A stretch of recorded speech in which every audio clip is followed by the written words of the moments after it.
بسم الله الرحمن الرحيم نحمده ونصلي على رسوله الكريم أما بعد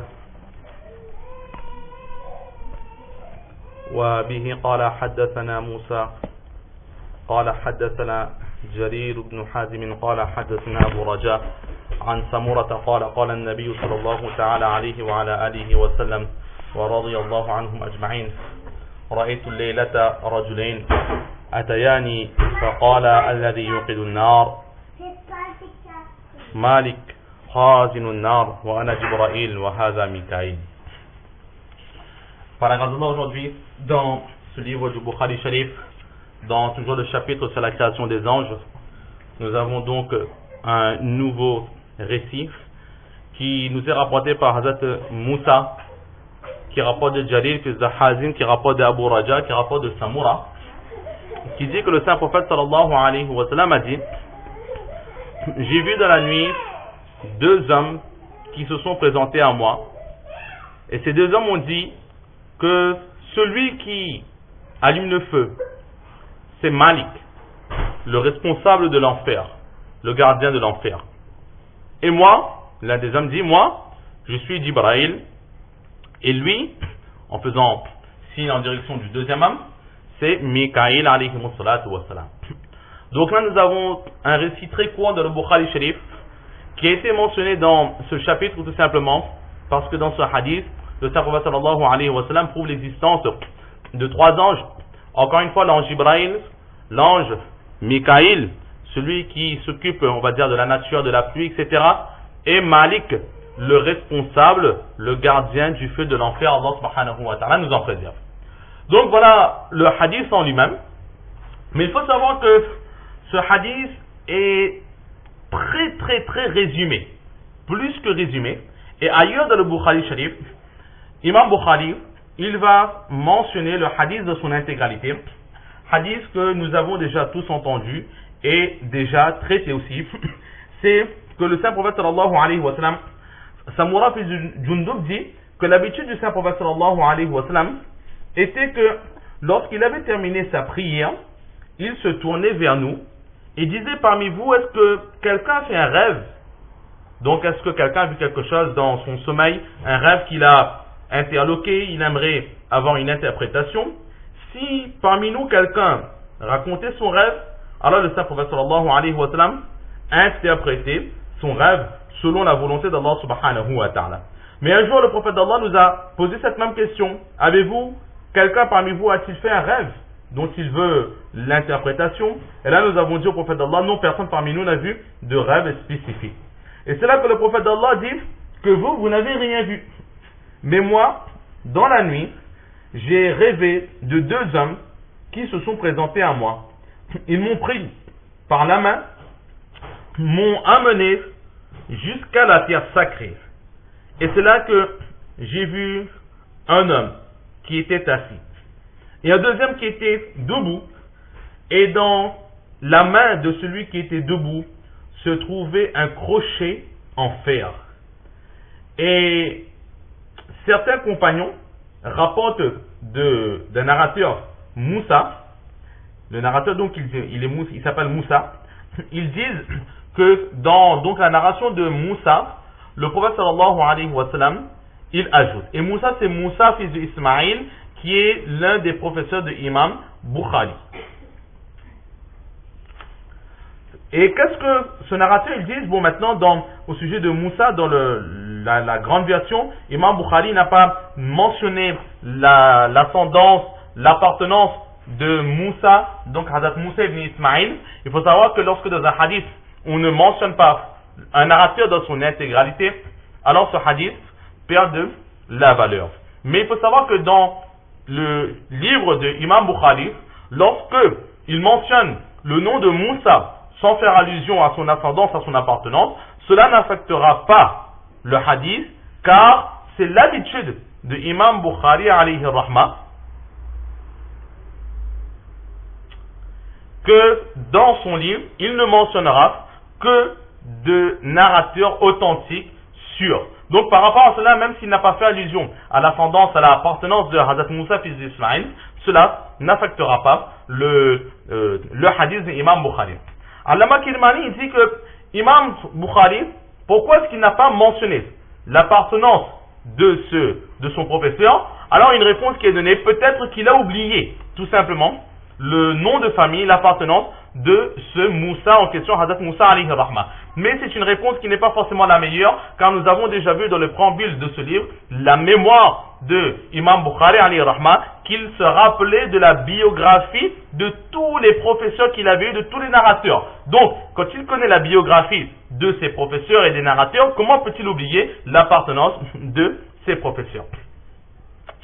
Donc, c'est tout simplement l'une de ses habitudes de ne pas mentionner, et cela n'affectera pas. Alors, certains narrateurs rapportent donc de Moussa qui dit que cet homme qui était debout, il faisait pénétrer le crochet dans la mâchoire ou sur le côté au niveau de la joue de l'homme qui était allongé, jusqu'à arracher, jusqu'à tirer, arracher ce côté de joue jusqu'à l'arrière de son cou. Donc, il prenait le crochet, il mettait d'un côté des joues, il tirait jusqu'à ce que ce crochet arrive au niveau du cou de la personne qui était allongée. Et ensuite, il faisait la même action du côté opposé, donc sur l'autre joue.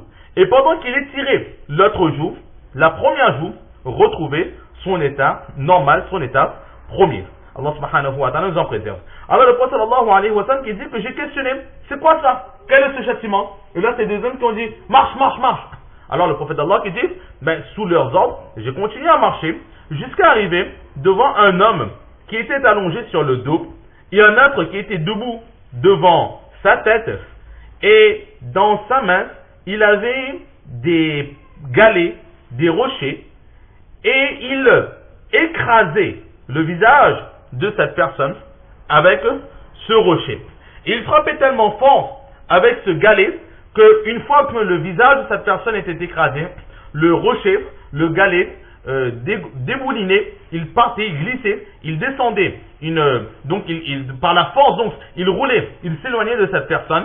Donc l'homme qui était debout, il allait immédiatement récupérer son galet et revenait auprès de cette personne qui était allongée. Et à son retour, la personne allongée avait retrouvé son visage dans son état initial. Allah lui avait donné de nouveau sa forme normale. Et de nouveau, il le frappait, et ainsi de suite. En voyant cela, j'ai dit, qu'est-ce que cela? Quel est ce châtiment? Et là, les deux personnes qui ont dit, marche, marche. Et nous avons continué notre route jusqu'à arriver en direction d'une forme de vallée. Une forme de grotte ou une vallée qui ressemblait à un fourneau. Au-dessus, c'était, on va dire, comme une certaine forme de cheminée, si vous voulez. Au début, c'était très étroit, en haut. Le haut de cette cheminée était très étroit. Et le bas était très large, très vaste. Et sous cette cheminée brûlait du feu. Lorsque les flammes s'embraisaient, lorsque la cheminée donc prenait toute sa chaleur et dégageait, crachait du feu, alors toutes les personnes qui étaient dans cette cheminée, ils volaient, ils montaient jusqu'en haut de la cheminée. On avait l'impression qu'ils allaient sortir de cette cheminée. Mais tout de suite le feu s'éteignait et là toutes les personnes retombaient par terre.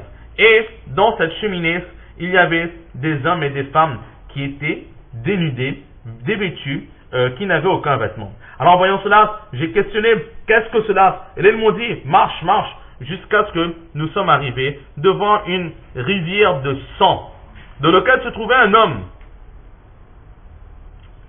Et cet homme, il était debout au milieu de cette rivière de sang.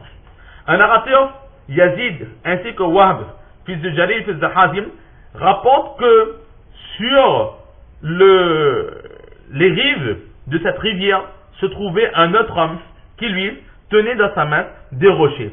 La personne qui était au milieu de la rivière, il faisait l'effort de s'approcher des rives pour pouvoir sortir de cette rivière, mais lorsqu'il commençait, il espérait, il voyait enfin, il avait enfin l'impression de pouvoir sortir. Celui qui était sur la rive le frappait très fort avec les galets qu'il avait en sa possession, tellement fort que cette personne reculait et retrouvait sa place initiale au milieu de la rivière.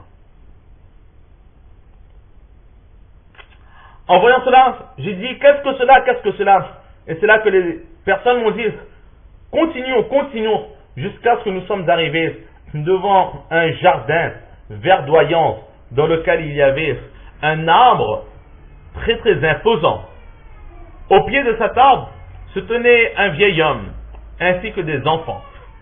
Et un autre homme se tenait à proximité de cet arbre et dans sa main il avait du feu qu'il était en train d'attiser.